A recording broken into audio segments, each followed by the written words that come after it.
Yeah, that was normally what would happen. Letter. What would happen? Copies. That is a copy I obtained from personnel. That is their copy. So it may not have been signed, but I believe that letter went as it was because Public Service Commission, in their reply, referred to it.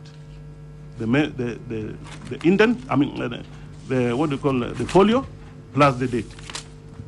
If you read attachment L, they have referred to that letter. Okay. Yeah? Yeah. Okay. If you read what the Cabinet Secretary commented on that letter in attachment L, she directed that I seek her guidance before I attend that meeting with my officers. But, hold on. This is out of record. Even when we accept and say that they have referred to that letter, the letter in K, the response in L, is a response to you. It's a response to me. That's a response. That is the procedure. So when the Public Service Commission, she would not write directly to the Cabinet Secretary, my Cabinet Secretary. She would write to me because she's talking about. I understand what you are saying about the signature, but that is what I was able to obtain. And perhaps, if the committee so directs, the ministry can provide, or even Public Service Commission can provide copies of that letter from their records. Was not copied. This letter was not copied to you by the CS when it was going out. It wasn't copied to me. Okay, because I find that a bit irregular. Your CS didn't copy to you; it went out. Now the response is coming to you. Perhaps to clear, I'm talking about that. I'm giving a response with respect to what I know is the procedure and protocol of communication in government. Maybe would she also get a copy from the same? When you get the original, will she get a copy to her to the response to her letter? Sometimes it would happen, sometimes it will not happen. Because, the government is supposed to work seamlessly. Where what I know, my Cabinet Secretary should know. You see, what the chair of PSC knows, the Secretary should know. Because there has to be a briefing back and forth on the same. Yeah. Now, but I think the records can be checked from Public Service Commission to authenticate perhaps that letter is what they are referring to in their. Let me ask, I can see some handwritten note here to IPSP DGNYS. You discuss with me before you go for the meeting for guidance. Whose handwriting is this? I have said here that was the Cabinet Secretary's handwriting. This is Anwai Guru? Yes. So that meeting never took place when I was in office. Primarily because, in my thinking, there was now a stalemate. There was a stalemate. The Public Service Commission wanted to discuss this thing so that they explained to us the importance. The reason why they cannot take this thing to the papers. But I think I'm getting lost. If it's the CS who has written this document, it means this letter added to her office instead of the PS. Sorry, come again? If this is her writing now, it means this letter, which was addressed to you, landed to her office. Let me just. Yeah, that explains that she had a copy. She had a copy of that letter. You see there, it is addressed to me, but my signature, my address is cancelled, which means that was the CS's copy.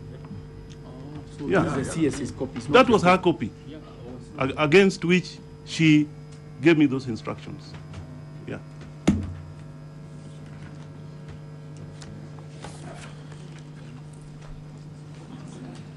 Carry on, engineer. So, to my knowledge, therefore, Mr. Harake was never promoted on my authority, as insinuated in the earlier presentations made to the committee by the Secretary of Public Service Commission. Furthermore, such a promotion went beyond my terms of reference. Yeah, but what we did, I think I need to, Honorable Chair, clarify this. There are what we call internal postings within a state department or a ministry on an acting basis. That does not amount to a promotion, because that is an assignment. If you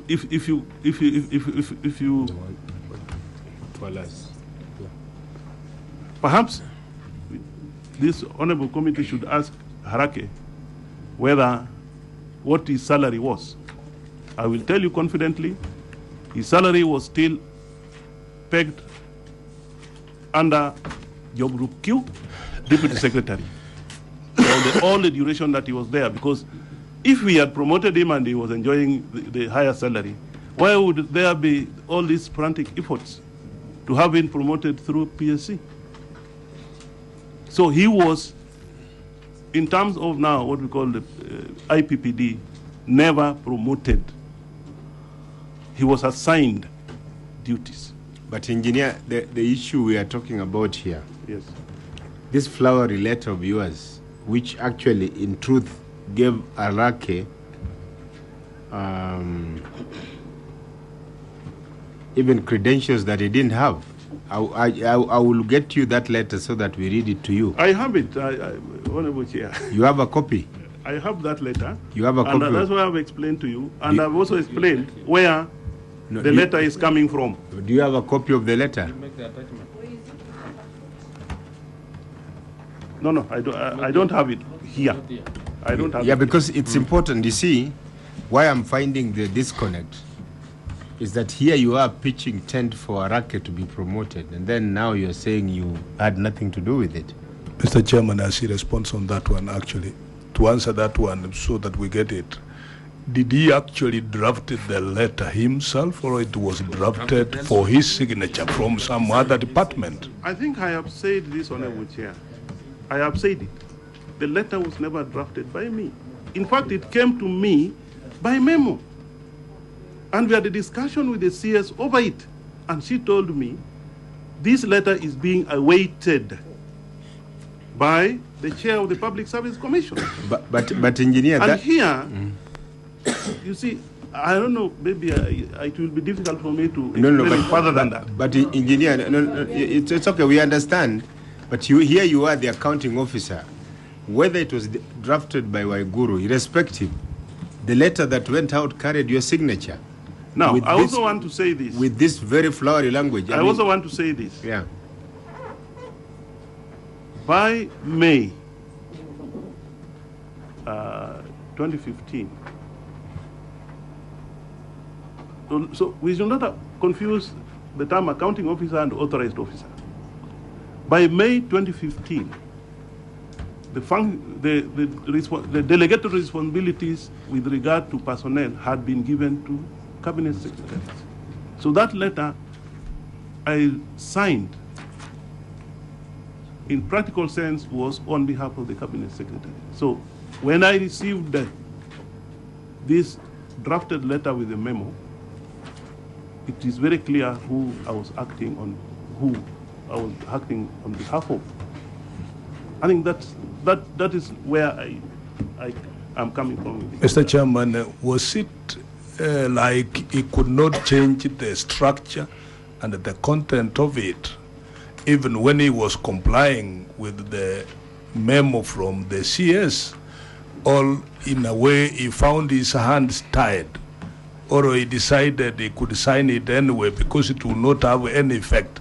Why did you sign it in the manner it came?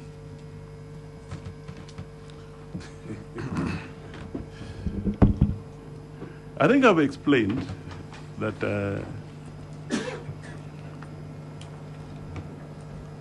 you know, you have brought in the accounting officer and the authorized officer. Yes. In this case, who was the authorized officer? The authorized officer was the cabinet secretary. So she instructed you as the authorized officer to sign the letter? Yes. Yeah, you should tell the members like that. That's what I've been... But you signed that letter under duress, and you confirm this to the committee. Is that what you are? Is that what you are not saying to this committee? Chairman, just be plain in I signed the letter as a legitimate, as a legitimate compliance with the instructions of my boss. Chairman, Yes, but- Chairman, I strongly believe once we get a copy of that memo, it will really be able to enforce what the former PS is talking about. But you know, engineer, why we are having difficulty? If your letter, for example, you had a memo from Waiguru saying that attached herewith, and I've been, all these members sitting here have been CEOs in their former life, attached herewith a draft letter to the Public Service Commission to recommend appointment for your signature. You see, that's a different matter. And then you would definitely, now that's a delegated responsibility. But in the absence of that memo, a memo from the authorized officer, who in this sense, and I can tell you this issue will come up, was there a memo to that extent? I mean, that here it is where I recall, and I put it here, Yeah. that there was, that letter came accompanied by a memo. So, but you can't get a copy of the memo? I can get a copy of that memo. As I've told you, some of these attachments, I've been getting them as late as today morning. So it has been an uphill task. I am not in office. So some of these things actually has been quite difficult for me to get hold of. I will appreciate that. So we make progress. Yes. We continue. When that letter comes, when that letter comes, we'll read it to you. That issue. So it should be a bit faster instead of explaining every paragraph at review. Yeah. Okay, carry on, engineer. So number 6, reasons for revocation of appointment of Dr. Nelson Gidinji as AI holder and replacement with Adan Harake. And this one I've explained, I'm going to explain by virtue of what I know as a person who has worked in the public service for that long. It's normally the heads of departments and directors who are appointed AI holders by the accounting officer. However, in consideration of exigencies of work, a subordinate but senior person can be appointed, but with very clear reporting instructions, since the head of directorate department must retain overall responsibility. This happens. It has happened. I made this very clear in my appointment letter to Harake. So if you read that letter, I was very, very clear as to the limit of responsibility of Harake in as far as reporting structures or the reporting lines were concerned. And I will explain in subsequent parts of my presentation how this reporting structure was systematically sabotaged. I think I've talked about it in my opening remarks. It must be noted that in this particular circumstance, it is the Cabinet Secretary who gave this directive during a senior staff meeting held on 18 February 2015. That's attachment N. And if you read that, I was actually not present in that meeting. I was given the signed minutes, the confirmed minutes to act on, among other things. And attachment attachment N, there are some that I've highlighted, where I've highlighted a particular paragraph.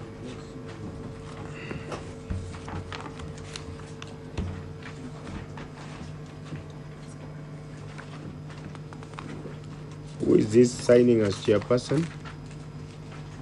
The chairperson, that is the signature of Ann Waiguru.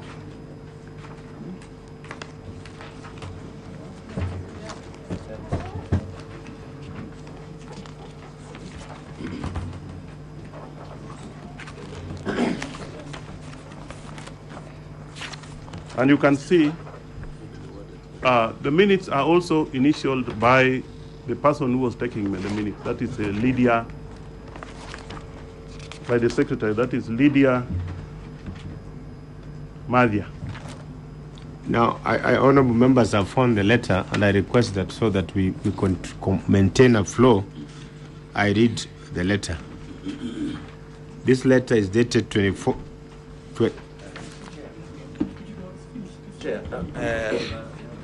I appreciate what you're saying, but I was just thinking that, in fact, the substantive issues, all these are just in the subsequent paragraphs.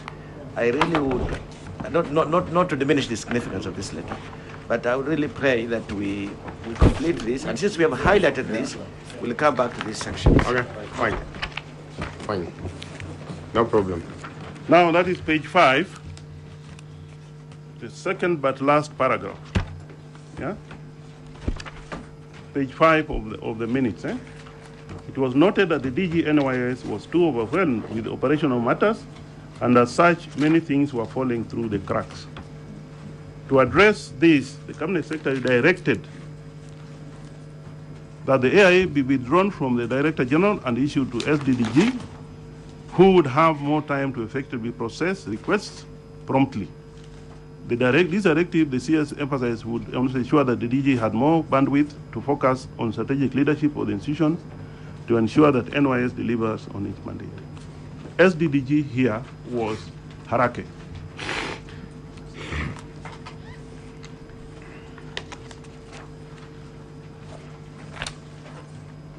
Number 7, the manner of procurement and terms of reference for the consulting house to develop and implement the 5-point plan for NYS. As far back as June 2013, the National Youth Service, together with the State Department of Planning, had commenced the development of a legal and organizational blueprint for the transformation of NYS to be a more robust vehicle for development of a wider cadre of youth in Kenya. This effort was given impetus by an executive directive in November the same year. From then on, the service briefed the Cabinet Secretary regularly through me.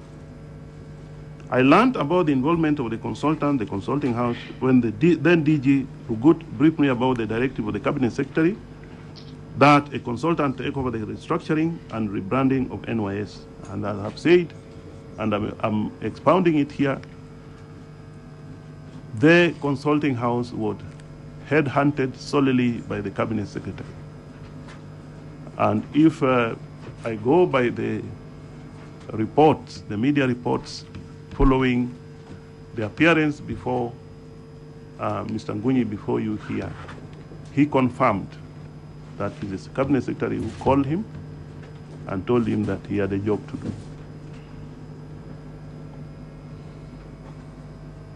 I advised the DG that the relevant provisions of the procurement law and regulations would be adhered to and proper justification made for the choice of procurement method.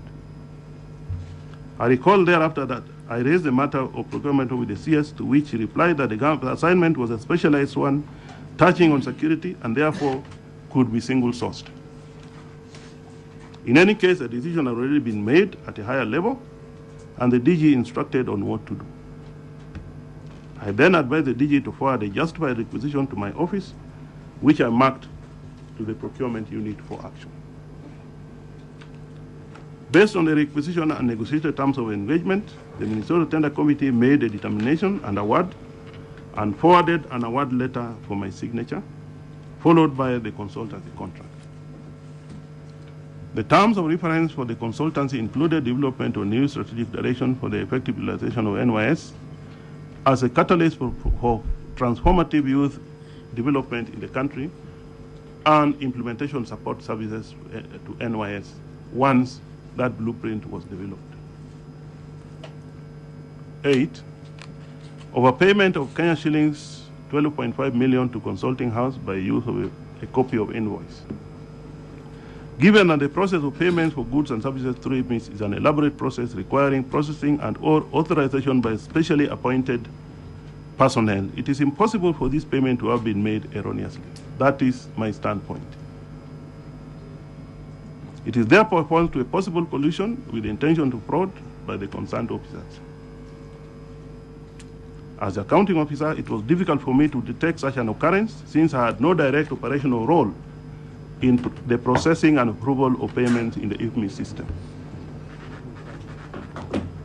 Number 9, procurement and payment of contract for supply of goods and services worth Kenya shillings 791,385 for construction of 3.5 kilometer road in Kibera.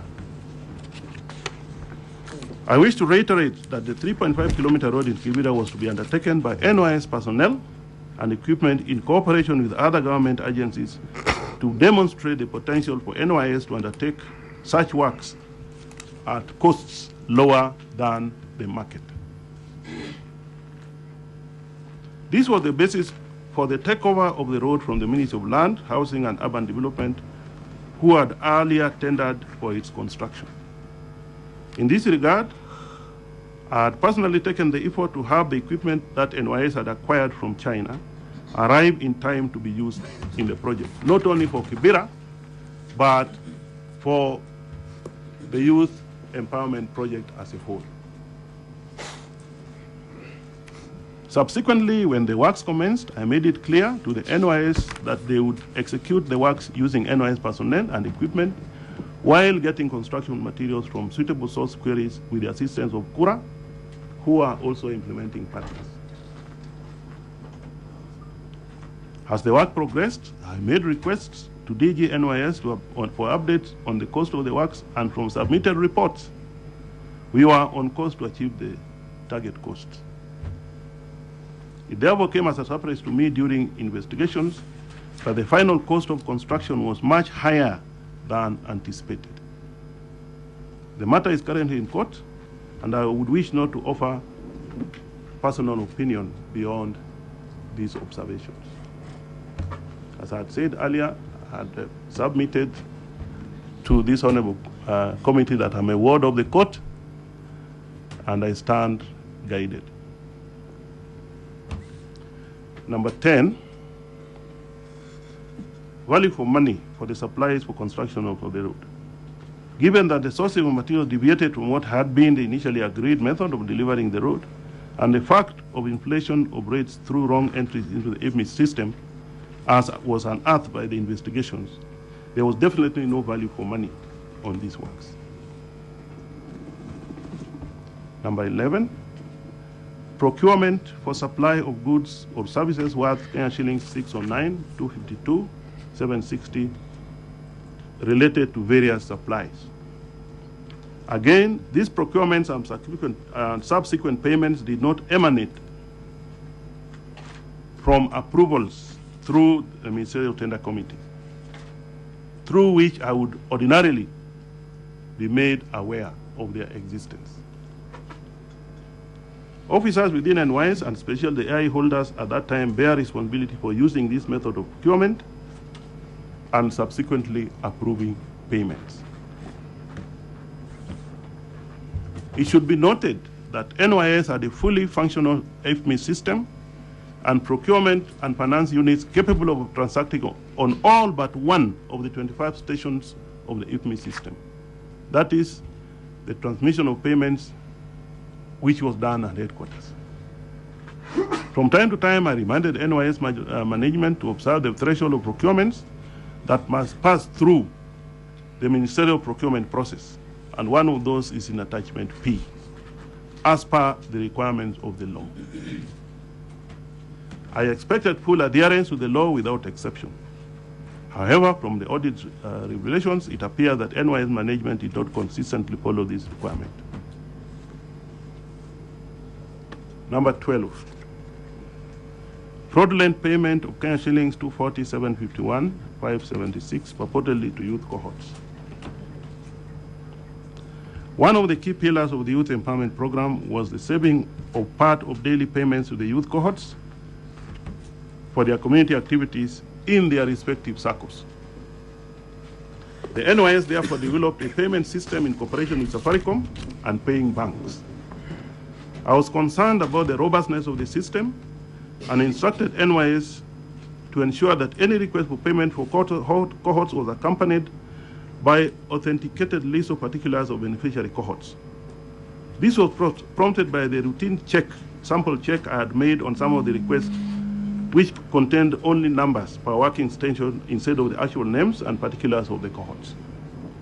I instructed the DG NYS, and you find this instruction in attachment Q, to ensure compliance, to ensure complete payrolls of the cohorts are attached in the request for payment to avoid payment to ghost cohorts.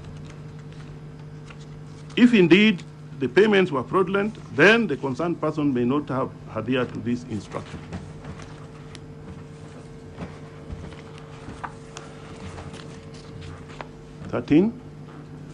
Procurement of publicity services for shillings 302, 458, 690 to Out of the Box Limited. The initiative for sensitization of the beneficiaries of the 30% spend directive by the executive was driven directly by the cabinet secretary, as I've mentioned.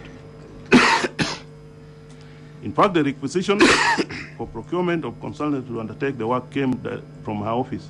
That is referred to attachment A, which I had expounded on earlier.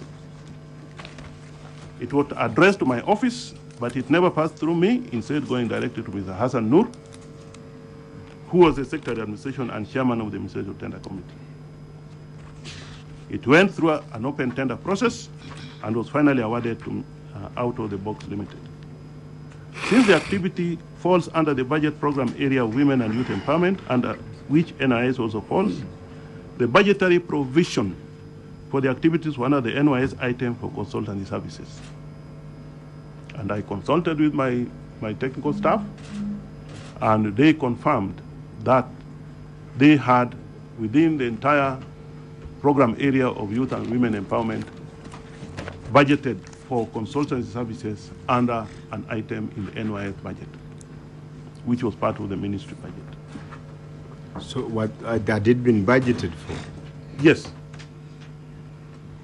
It had been budgeted, and it was in the procurement plan. It was in the procurement plan? Yes. Okay. Number 14. How about the competitiveness? It was advertised. It was advertised in the print media, and the process of open tendering was followed. That I can attest to. Otherwise, I would not have signed the award letter and the contract.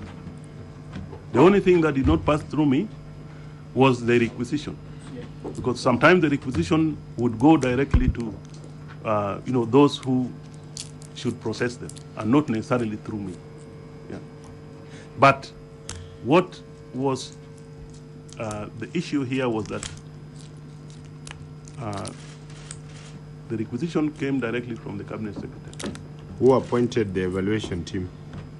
The evaluation team was appointed by myself after the process of open tendering. Then from there, they evaluated the two departments dealing with this matter, that is gender directorate and the youth directorate, came together and processed it. Number 14. Okay. Chair, just wanted to ask him that do you think there was value for money, because this is they were awarded 302 million? From where I sit, and I interrogated the what we call the deliverables and the payables, because they gave what they submitted to my office, and which I forwarded to Hassan Noor, whom I had appointed as the coordinator of that process, because it was a national process.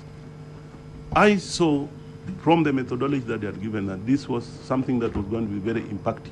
However, around that time is when now issues started arising in the ministry, and they, from up to when I left, they had only given now the media plan.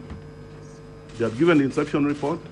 They had started now going out to the counties, and on that basis, they were paid now the 30% that would go straight to the media, because the media was a very big component of the first deliverable of that contract, if I can remember. But engineer, aren't you contradicting yourself? Because you're saying it was addressed to my office, but it never passed through me, instead going directly to Mr. Hassan Noor, who was the secretary. Here, Chair, I am talking about the requisition. The requisition? Yes. Not this. The requisition is the beginning of the procurement process. Here, I'm only talking about the requisition, the origination of this work. So I think those are two different things. Okay, proceed. Yes.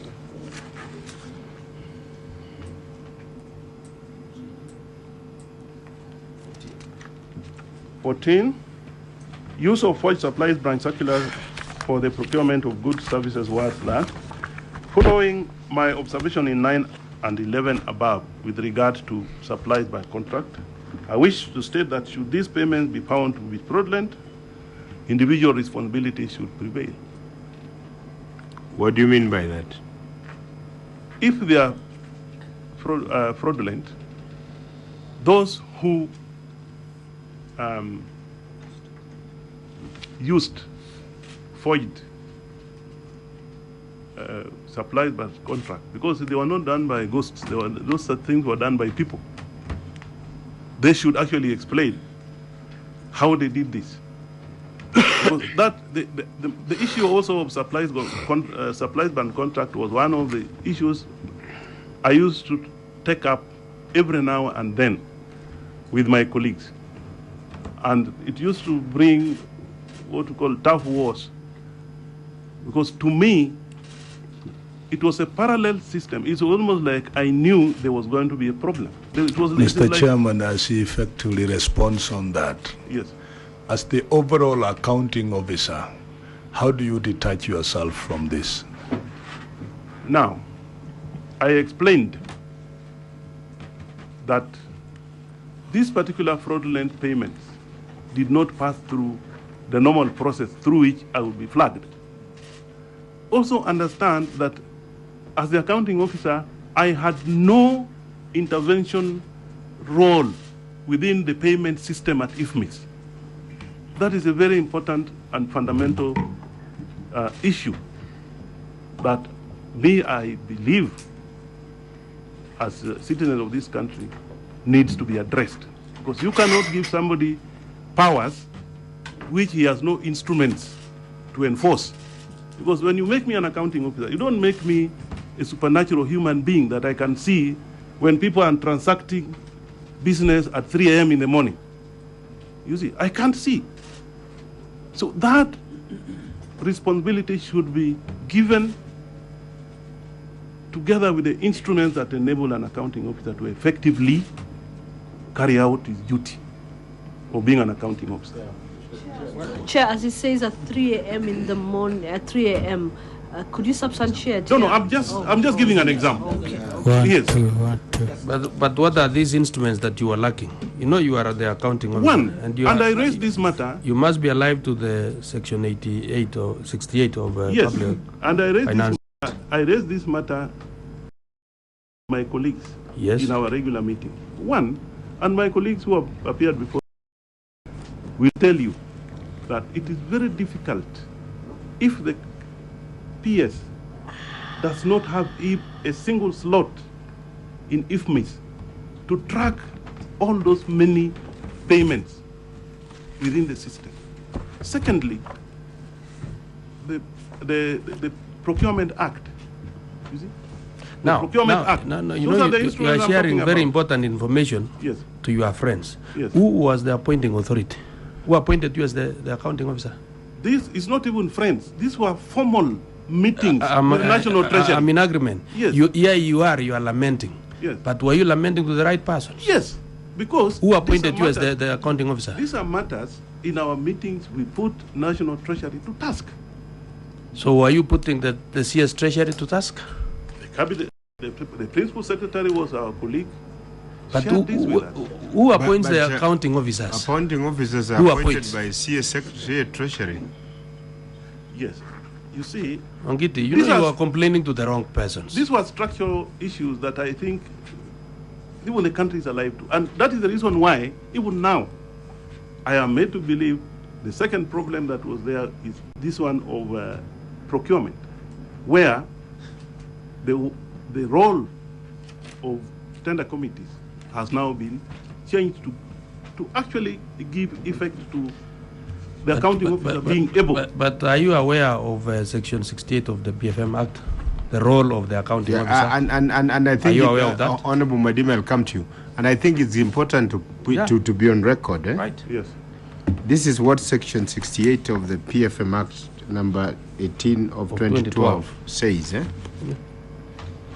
the performance of functions under subsection 1, and subsection 1 says an accounting officer for a national government entity, Parliamentary Service Commission, and the judiciary shall be accountable the National Assembly for ensuring that the resources of the respective entity for which he or she is accounting officer are used in a way that is A, lawful and authorized. Yeah.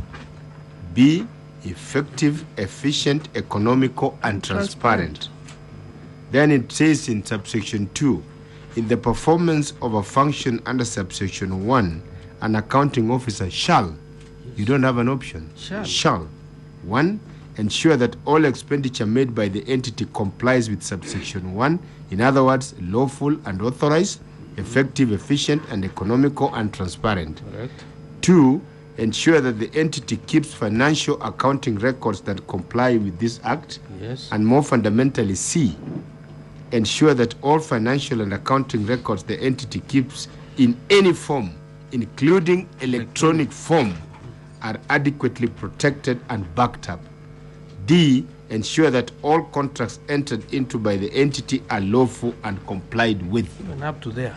Yes, even up to there. So that is what the law gives you. Fully aware of this. But I also want Mr. Chairman, as a response to what you have read, in the context of the question, as he responded, can he still hold the same position that he wishes to state that should these payments be found to be fraudulent, individual responsibility should prevail in the light of this kind of guidance? Now, what I would like to at the same time, Chair. Yes. At the same time, Chair. Because PS has just said that in formalized meeting, he complained on the same. Are there those copies? Do you have the copies of those minutes where you complained that you are truthless, or rather say headless? You could not make decisions in because you don't have the powers of IFMIS. Are there any copies of the minutes during those?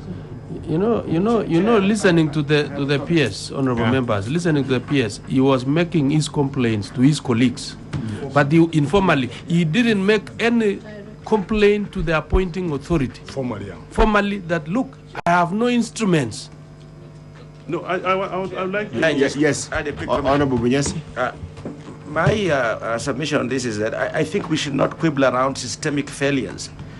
We can discuss this issue separately on whether or not the mandate of the law is not embedded in the technology that's being applied. And if that is the case, then I don't think we're using time effectively right now on this. I think it's an important area. I think we need to take it up so that if we feel strongly about it, as we meet the CS towards the end of these processes, we should put them to task. But I think that in terms of the utility of time, we will be best having on record the rest of this, and then you can tackle the systemic failures that are. You know, as much as I want to agree with Honorable Sakwa, we are talking of 222 million that was, misappropriated through the supplies branch contracts. So it's not a small change. And this is the accounting officer of the Ministry of Devolution then. Therefore, so going on before therefore, he should own up. In his statement, he's saying, following the observation in 9 and 11 above, I wish to state that should these payments be found to be fraudulent, individual responsibility should prevail. Who is the individual responsibility? Himself. He's the accounting officer. Here, also, okay, sorry. Yes. I wanted also to say, according to us, and we normally call the accounting officers of all the departments. We don't consider any other entity. We don't call the CS. So we normally consider the accounting officer is the person in charge of the money. We don't even normally. The act is very clear. It is the. I think Engineer Mangichi will proceed, but I'm guided. But as you proceed, you will have to address your statement vis-a-vis the clear provisions of the law, of the act, which says shall. It doesn't even give you an option. That is what the law says. In the sense of, and I think throughout my presentation, I have demonstrated actions that I took as the accounting officer on matters that I believe touch on the responsibilities of an accounting officer has stated. For me, the matter of systemic failures and fraud, I think, should be taken in context. And that's why I talked about this matter of, just an example of 9 a.m. in the morning. If there is fraud, and there is fraud that has been committed by individual people, I think that points to what we call systemic failures, for which, if, as the accounting officer, I did not give the necessary... Mr. Chairman, as we seek that he continues, he is the one who provoked this argument in the manner he responded in his document. We are only saying, we were only drawing his attention that he cannot run away. Yes, that is all we are saying, that you cannot run away. All the explanations you are giving are correct, but you cannot run away. That's all we were saying, as he continues to explain. Okay. Yeah, please let's continue. Okay. We'll come back to it. As we'll come back to your letter to Alice Otwala. Number 15, irregular payments of Kenya shillings 360, 315 to permanent staff of NYS. According to the design of the program, and in compliance with labor laws, only the community youth cohorts working with the NYS servicemen and women in the respective community projects were eligible for payment of daily wages, out of which, as I've mentioned earlier, a portion was retained as savings in their respective register circles. If any payments were certainly made to permanent staff, then individual responsibility should prevail. I want to say that also, because if it is very clear that guidelines have been given, and I have demonstrated in my submission, right from correcting, or rather guiding the members of the Ministerial Tender Committee, because I was every now and then receiving documents which were not complete. And I would not just rubber stamp because the MTC is there. There are certain basic things that I was looking at before signing any contract. So I have demonstrated that as the accounting officer, I gave the necessary guidance, I gave the necessary environment for people to discharge their duties diligently, and reminding them, not just assuming that the law exists for them to follow, reminding them that this is the law that you must follow. If you bring something to me that does not comply with the law, I will not sign. If one passes through bad luck, because as one person, you can't just again become the requisitioner, you become, the evaluator, you become the person who does the adjudication on all that. You have appointed people and you expect. So my job was, whenever I find the systemic problems in the system, I would raise the red flag and say, I want you to do this. I think that is where I am coming from. Number 16, reallocation of Kenya shillings 551,750 to fund NYS activities. If this indeed took place, then it was an NYS internal decision, and I hope this honorable committee perhaps got an explanation from the former DG under whose tenure this happened. It was an internal decision. It was an operational responsibility of the NYS as the implementing agency. I do not recall, on my part, any request for Exchequer to fund budgeted activities that went on unattended during my tenure.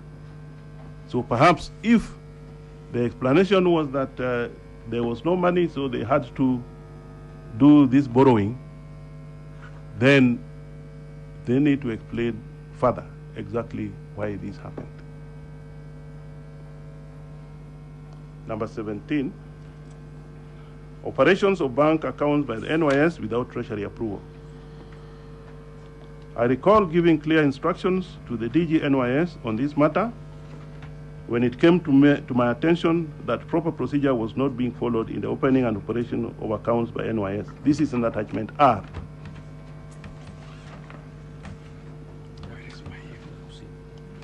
Once I had given the necessary guidance, as I've said, I expected the laid down procedure to be followed.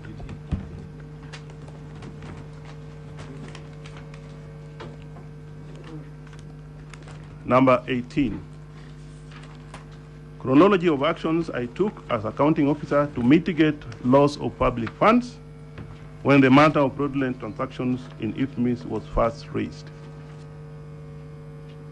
Allow me to address this matter in detail while at the same time addressing some of the falsehoods that were presented by one of the persons who had earlier appeared before this honorable committee. One, on this issue of dissuasion of Harake on involvement of DCI.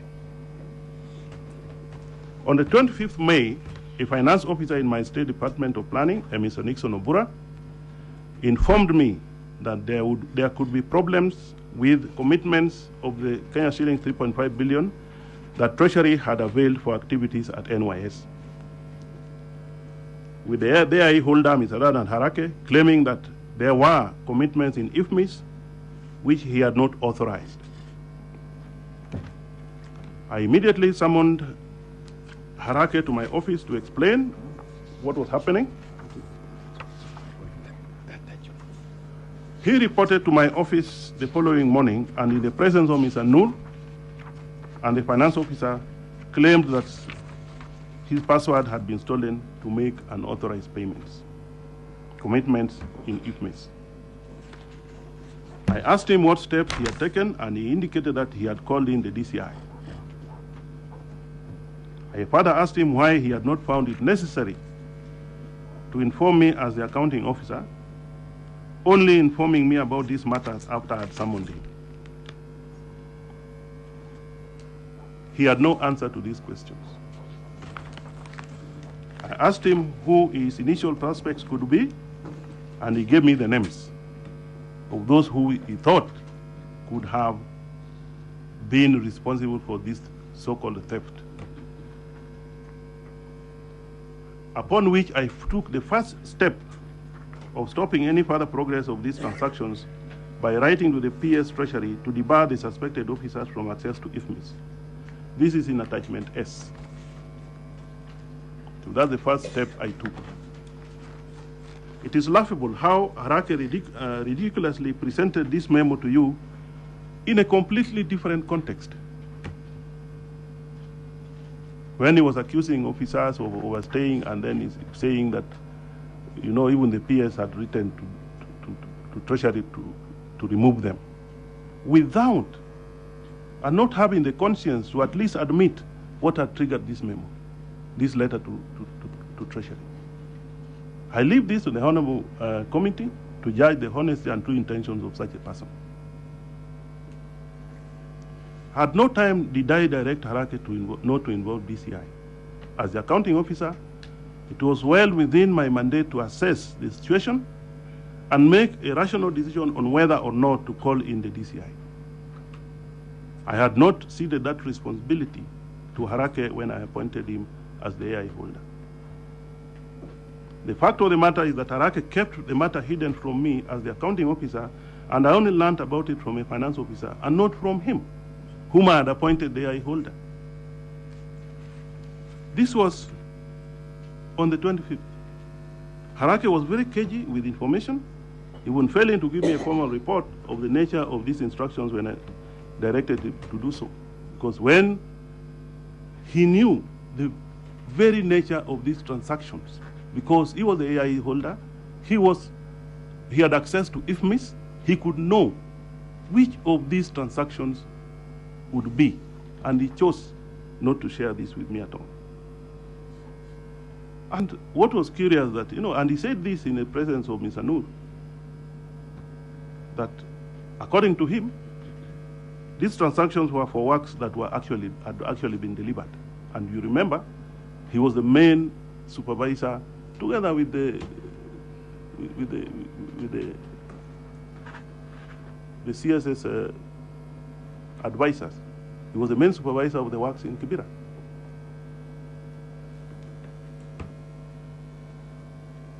And he said for him, his main problem was that the cabinet secretary had directed him to commit monies on specific items of priority interest to her. and that she was furious about these items not getting adequate funding from the revised budgetary provision that had just been given by Treasury. And members, you will recall that it is the Cabinet Secretary who wrote that request to Treasury for additional funding. It had no tangible big input from either me as the accounting officer nor the implementing agency. Secondly, you see somebody else other than the cabinet, the accounting officer, giving instructions on how that this money should be allocated in IFMIS.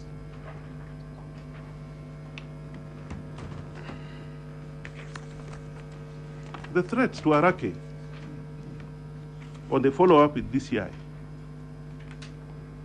He further alleges that I threatened him with dire consequences if he's continuing to follow up on the matter with DCI. But the question is, between the two of us, who was the accounting officer? Was it me or it was Arake? If I indeed had not wanted the DCI to proceed with the matter, I would have communicated to the director of the DCI without going through Harake and giving my reasons. In any case, since the NYS had formally called in the DCI and they were on the scene, my objection, if lacking merit, would be inconsequential. It would not make any difference to the progress of the investigations. Because Harake was not the driver of these investigations, so that somebody would beg him to stop the investigations or to go and tell the DCI to stop the investigations. His claim that I told him that I would cause merchants to take him to court for non-payment of their dues is, to say the least, absolutely ridiculous. Because if the merchants went to court, whom would they sue? Is it me or Arake? Who would be in trouble? I am the one who signed this contract with the merchants. So it's ridiculous for somebody to say that I told him, "Hey, usipofanya hivi, I will tell merchants to sue you." In what capacity would the merchants sue him?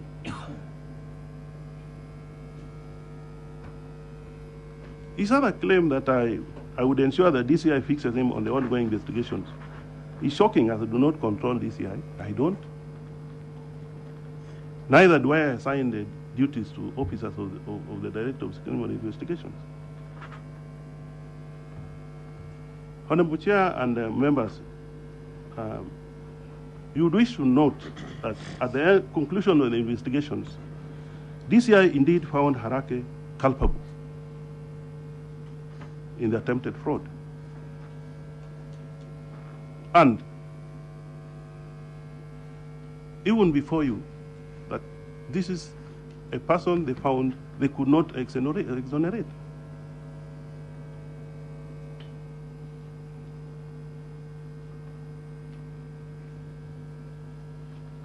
On the basis of that report by the DCI, the Ministerial Human Resources Committee interdicted Harake. It's an interdiction which stands to date. And you'll see in the minutes in attachment T. In effect, therefore, what Harake submitted before this honorable committee when he appeared before you was tantamount to accusing the DCI of complicity. Because he says, I had said we would fix him at DCI. DCI found him culpable. So is he saying that DCI was under my direction to recommend his charging? Is he casting aspersions on the capacity of DCI to carry out their work effectively? That is the question I'm asking.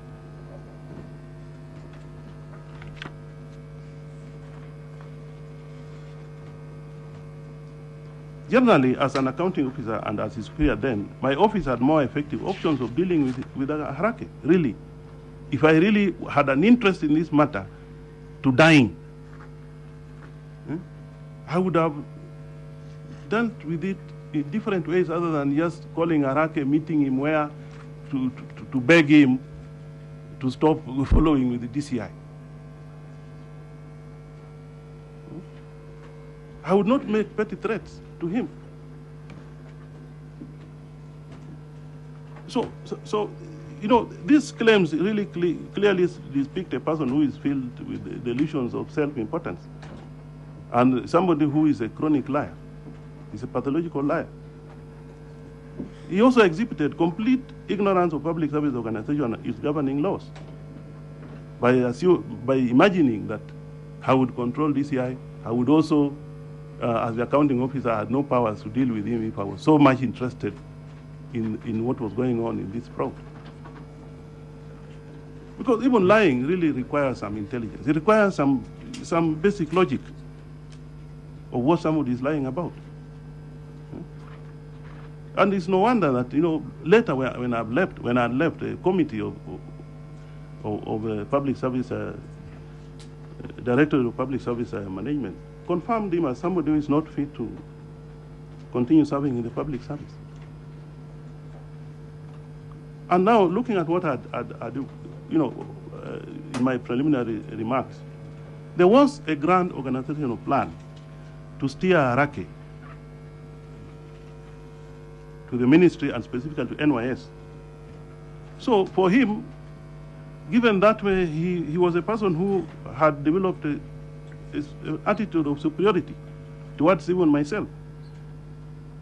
And he was assuming he was only answerable to the cabinet secretary and nobody else, not even the DG, and even ignoring the terms of my appointment to him as the AIE holder. So the initial notification for DCI to investigate. Honorable Chair and members, you will indulge me because I will take a little more time on this because this is the reason why I'm in court and nothing else. This is the reason why I'm in court. I need to, because it's almost 1 o'clock and we had slotted you to be here in the morning and in the afternoon, and I don't want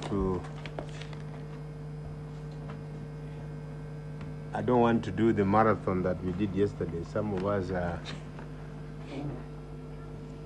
are way north of the allocated time in this world. So too much sitting down is not healthy. I just want to get the concurrence of members. I think you should finish the presentation, then we can... Can we do this, engineer? Yes. Can you make your presentations and then we do the questions in the afternoon? No problem. Is that okay? Yeah. Yeah. We give ourselves 45 minutes? Yeah. Is that okay? So and that is on the understanding, members, that there will be minimal interruptions. Actually, put it on record officially, no interruptions.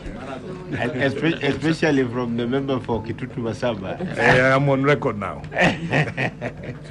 Chair, except for the attachment he has mentioned, I thought we could see an attachment on the findings of the Committee of Directors of Public Service Management. This attachment is not. Yeah, it is not. You check on that. Well, yes, the afternoon. So carry on, engineer. Yeah, actually, 15 minutes I should be done. All right. I'll also try to not to be wordy. Okay. C, initial notification to DCI to commence investigations. The allegation by Harake that he wrote to DCI to commence investigation lacks basic supporting facts. I know only of 2 letters.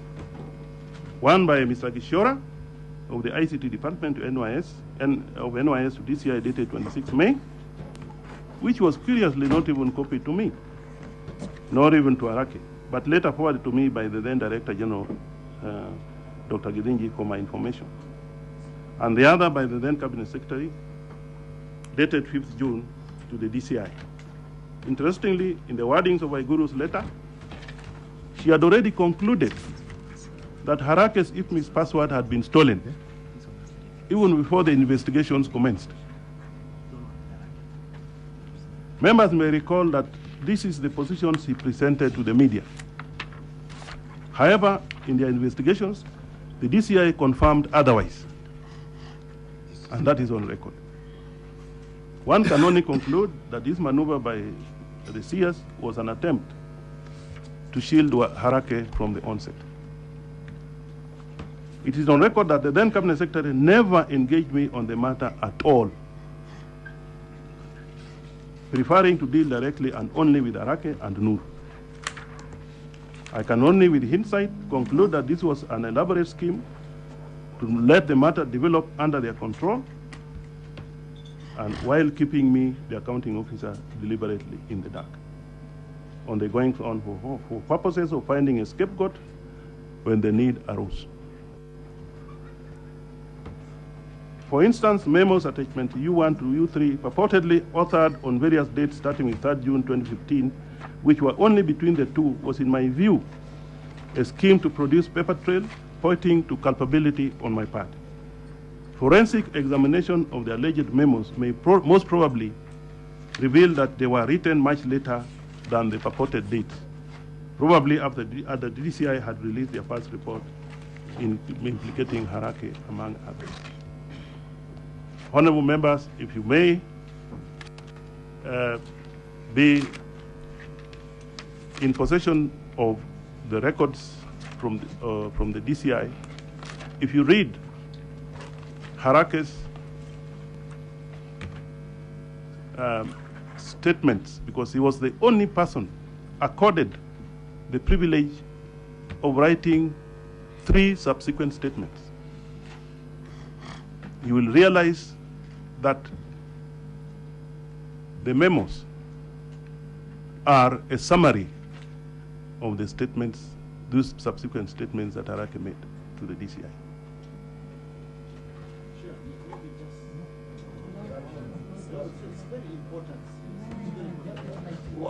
What proof do the PS can give to show that the letters were not written when action was being taken? I have said it very clearly. No. I am not saying that the letters were not written before. I said if there is a forensic audit, a forensic examination of those, I said probably. I think that is important to know. I did not say that. Yeah. Okay. There I'm offering an opinion, and that opinion is profiling an opinion which is entitled to, and then we have known that letters could be backdated. Yeah. Okay, carry on, engineer. The commitment of fraudulent payments. Once it became apparent to me that indeed these transactions could be fraudulent, I, as the accounting officer, wrote a number of letters to Treasury to have these transactions decommitted from the system. These are in attachment V1 and V2. On the strength of these letters, a team from the NYS effected the decommitments on the authority of National Treasury after the DCI had gathered necessary evidence from IFMIS. In contrast, and without any evidence, Harake claims that he had cancelled the fraudulent transactions. He didn't. The transactions were cancelled on the authority of my letters. In fact, it is Harake who attempted to interfere with investigations when, knowing very well, and recall that he had told me on the 25th that CID had been called in. And I confirmed that they had been called in by a letter which the DG sent to me. So I knew CID were on the scene. And he also knew. Despite that, he wrote a letter to IFMIS in an attempt to have these transactions removed from the IFMIS system. That is in Appendix X. If you read that Appendix X, it is vague. It does not even give details of what transactions he wants IFMIS to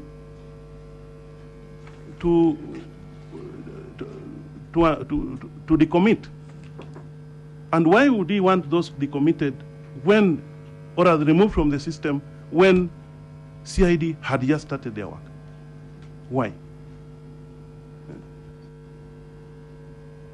So, to me, it implies this fellow may not have wanted the DCI to be officially engaged. Maybe he was talking with his friends, and we also have friends in different places that you can talk to, and then when you get into problems, you say, oh, come and check, help me, see how I can sort out this matter. To me, that was what I can conclude, that his behavior was exhibited. So I have given the steps I took. I also took further steps. One, I directed all pending bills from NYS and other directorates of the State Department be subjected to re-audit, and I think I've shown you the letter. That is attachment E. By the State internal audit before being considered for payment. You can see samples of some of those correspondences that I gave in the attachment X1 and X2. This also, as I have said, drew the wrath of the Cabinet Secretary and a cohort of the people that, as I've explained, I mean, from my point of view and from what has happened to me, it is very clear.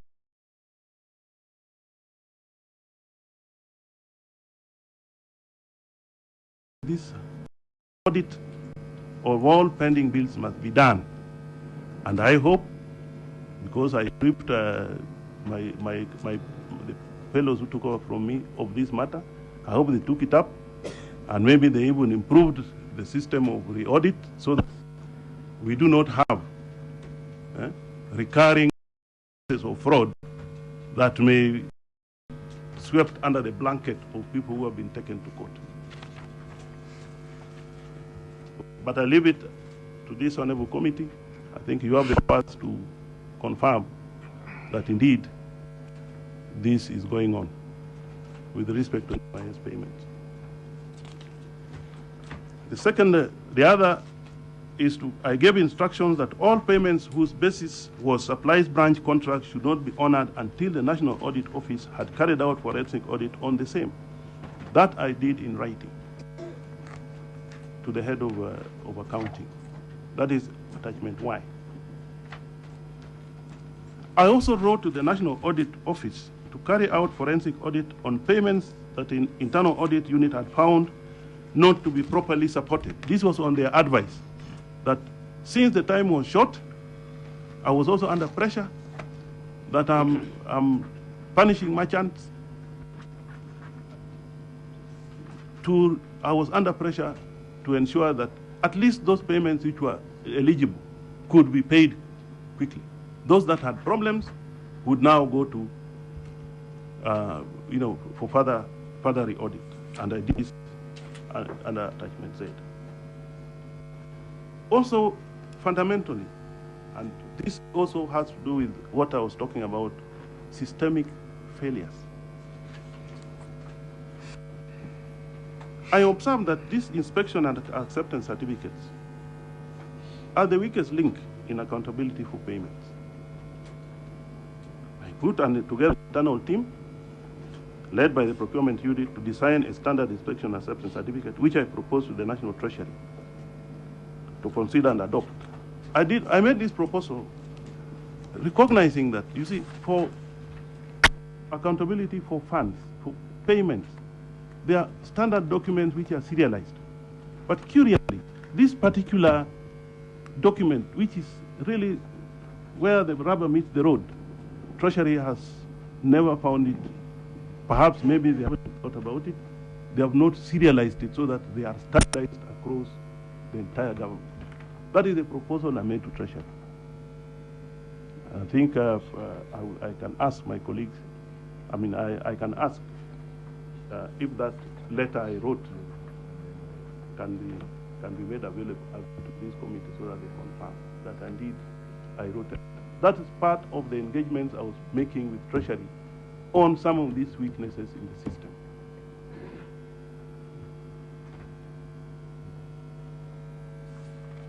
So I made this proposal to Treasury to consider and adopt this as an accounting document, just like LPOs, LSOs, and such like, which are serialized and difficult to forge.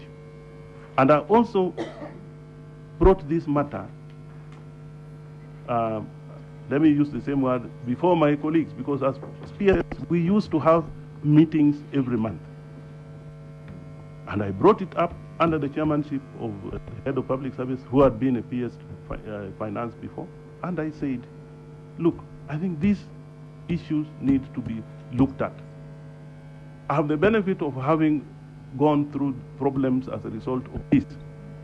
So what I'm saying, I did not keep my findings to myself, I shared it out. And if minutes of those PSS meetings can be found, you find actually raised that matter among these others that I had alluded to. So 19, failure by the Minnesota Tender Committee to ratify NYS procurement above the prescribed threshold. As I had said, I had written a letter to NYS on procurement matters and reminding them of the threshold issues. That I did. So, other than those procurements using purported supplies contracts, supplies and contracts, which I have covered in those other paragraphs, I'm not aware of any procurement above the prescribed threshold that were not processed by the Ministerial Tender Committee. And I'll be honest to say, I would not be aware that this would be going on. Just the same way, if somebody decides to go to station number 13 of IFMIS and do business there, and then process payments and bring it for payment, it will be very difficult for me to know, very difficult. Though I had also my, what I would say, I had given instructions that payments, when they come, a re-audit is done. And that was being done. So that was an extra check that I made. And as I said, NYS had a complete system, including an internal audit team for it, and an IFMIS. So number 20, personal interest. Allegations were peddled before this committee that I had interest in tenders at NYS and or within the ministry through proxies. At this juncture, I wish to call upon this committee to draw a parallel with this a highlighted paragraph on page 12 of the analytical that Waiguru took to the media. Somebody, the person who was doing the analysis. Why aren't you reading what you've written? Okay. Chair, I was going to seek your protection, but now you see this is coming from you. No, but I mean, this is your, this is your handiwork. Yes. I'm trying to summarize. No. Just read what you have. Okay. Let me read. Yes, that Waiguru peddled to the media. Yes. That is attachment F above. Yes. One can only conclude that this was a narrative of their skewed insinuations that they have long hoped was true, that Mangiti at least should be caught with his fingers in the cookie jar. Yeah? He has companies there. We are going to find out. We know. Further, I wish to categorically state that I am open to investigations and further investigations, because I think this matter has been investigated and continues to be investigated. We used to meet, sorry, Chair and member, when we were executing Kibera, we used to have informal meetings in Ngong Hills Hotel, where we'd meet, with Arake and the rest of those people, and compare and debrief for the day. Somebody somewhere came up with a very serious allegation that is one of Mangiti's properties. He has bought it from the owner. That's why he keeps going there all the time. These are things that I've suffered from. Were you meeting including Josephine Kabura? Because I think I have never known Josephine Kabura. I saw her in court for the first, in fact, I saw her face properly. Properly. The last by one time that we were in court together. That's when I said, oh yeah, so this is the lady. You see? I understand sometimes, were you meeting on Sundays in the office? Yeah, sometimes not on the office, but sometimes even because work was very intense, we could meet even on Sundays. That, myself, sometimes the DG, sometimes with the CS, but not in a house. Not in a house. at least the core technical team that was driving the youth empowerment program. Okay, rush to conclude. The fact of the matter, I really wish that I am open. I say that I wish that there would be even much thorough investigations on this matter, so that somebody says, Mangiti, Bora Global is your company, Lukenya Earth Movers is your company, and we have this to prove it. I have no interest, and I've never had any interest to have, wherever I work, even in the Ministry of Water, you'd never find. And if anything, really that audit would save me from the propaganda that I've been subjected to, one of which I've mentioned to you that I own Ngong Hills Hotel. Well, even some of these beneficiary companies, I have had to all the time go and explain myself to ESC about it. Like Bora Global, Blue Star, Fahaza Limited, Blue Star, Lukenya Earth Movers, Alpha Mercantile, Brand Associates, Greenberg, Brand Spark, Fresco, and the list is endless. The list is there. And if such an audit would include trails of money trails, where money went into and where it subsequently went to, it would unmask who the real schemers of the looting at NYS were. If we are serious about this matter. I really wish to request this honorable committee to compel those who have presented this allegation to submit details of the companies they claim are associated with me, either directly or by proxy. It will really help me. Thank you. All right. Thank you, Engineer Mangiti. That was fairly well elaborate. Members, I hope you've taken down your questions. I have mine. And I would... it is 10 minutes past 1. And I wish to request that we break up to 1:45. 1:45, 30 minutes. You have a 30 minutes break? Mr. Chairman, be fair to yourself. When you want to bite something, bite it and it goes down normally. For 1 hour. Okay. Coming from the member for Kitutu Masaba, we reconvene at exactly 2 o'clock. 2 o'clock. Members of the media, please bear with us. We don't want to do the marathon of yesterday. I think people need to take a break. So we are coming just to get the clarifications from Engineer Mangiti. The room will be secured. Sergeant Atams, where are you? Side Wako. Please secure the room. These are very important documents. And the cameras are here. So secure the room so that nobody loses anything. So we shall adjourn. We reconvene at exactly 2 o'clock. I beg you to keep time.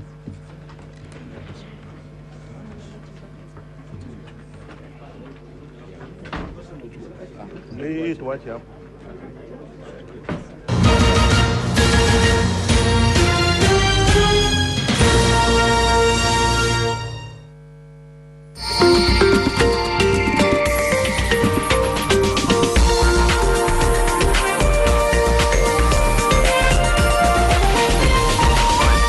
This is NTV.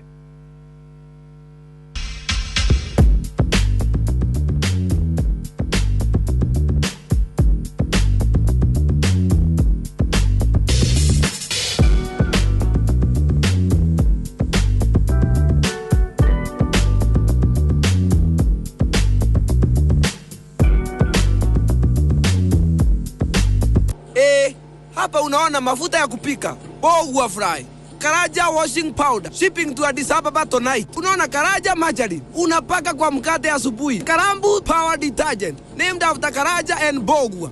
I have branches in Mombasa and Kisumu connected to my headquarters here with Viber Connect 1 at only 9,000 Kenya shillings per month. I am able to keep track of inventory, all the sales, and even who is not performing and always coming late to work. To play solitaire and Facebook all day. Ni mimi bogwa ninawalipa, sio zuka baga. Munajijua nitawapata. Fiber Connect gives you a direct P2P connection from point A to point B. Call Njambi Telecommunications to get connected. This is Fiber.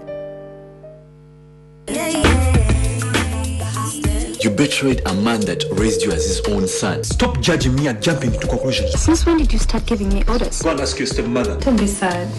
Everything is going to be okay. You need to act now. I don't think that's a very good idea. We're in this together, you and I. Tell me exactly what happened. And why is it so important to you? I don't want you involved with that business anymore. Come on, Sarah. You're going up country with a guy you hardly know? Sarah, come on, he's a nice guy. Be happy for me. That one, no problem. Seriously?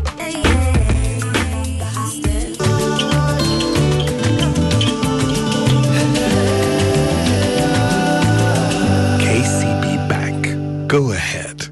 Ulitunze pendo. Mbona jaribu kumnyang'anya mtoto?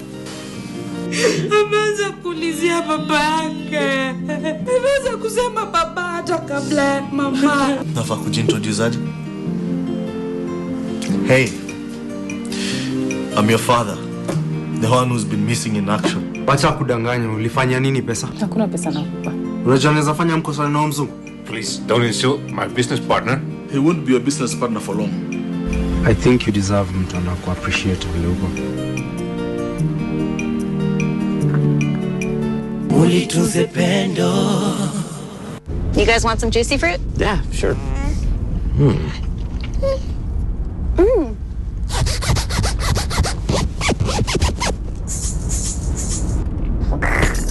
Juicy fruit, so sweet you can't help but chew.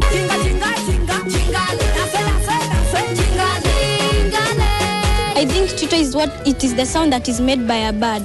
I think Twitter is the place where people chat and send videos so that they can be followed in the internet. Betty Butter bought some butter. Betty Butter bought some butter. Betty Butter bought some butter. Betty Butter bought some butter.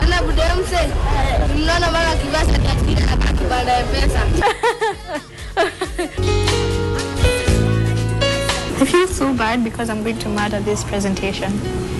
Let it get through your body. Let it get you, replenished and detoxed, Yeah.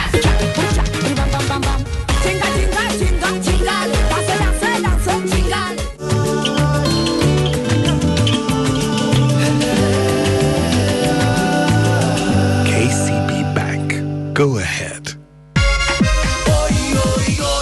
Who is my father? She wants to beg you for your forgiveness. She's your mom. What mom? Mom? She's not my mom. No, she's not. I cannot believe it. A wretched one. I'm going to kill him. That lying son of a gun. I'm going to kill him. Whatever is meant to happen, just think it will be for the best. Help me! I will kill you. I will. I'm so desperate right now. Carmenia, look. You know what I'm willing to do? Carmenia, sit down. Kill myself. Sit down. Only if you pass over my dead body. It'll be my pleasure.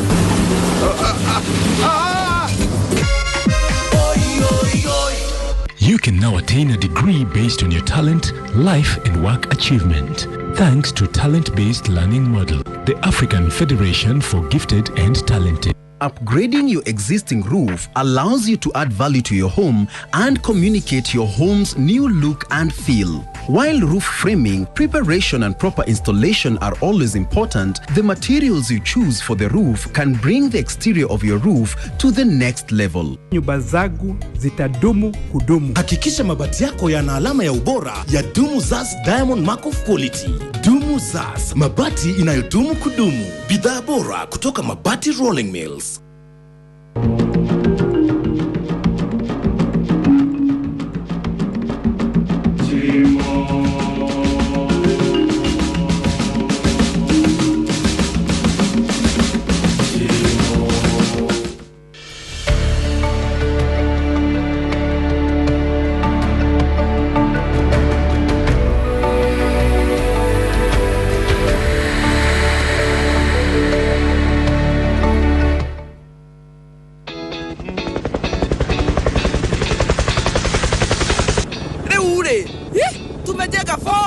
Merchant Hapa. All fiber-ready townhouses connected with fiber to the home. It's the holiday. I want to spend time with my kids. Nothing brings family together like fiber. Downloads are very fast. Streaming, eco. Mawe. Niki, tunajenga fiber-ready 2-bedroom apartment going for only 6 million. Pale kwa kona. Can you invest your money wisely na uchukue fiber-ready houses?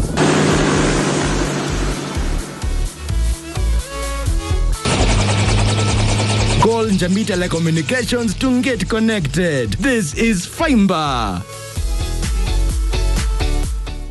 Did you know that in the 1800s, Thika town was just plains, bush, and a forest with a small local population? Thika would expand to become a prominent metropolis, the setting of major industries including Kenya Caners, which later became Del Monte. Kenya Association of Manufacturers, in collaboration with the Ministry of Industry, Trade and Cooperatives, will be hosting the first ever Kenya Manufacturing Summit and Expo at the KICC this November. For more information, call us today.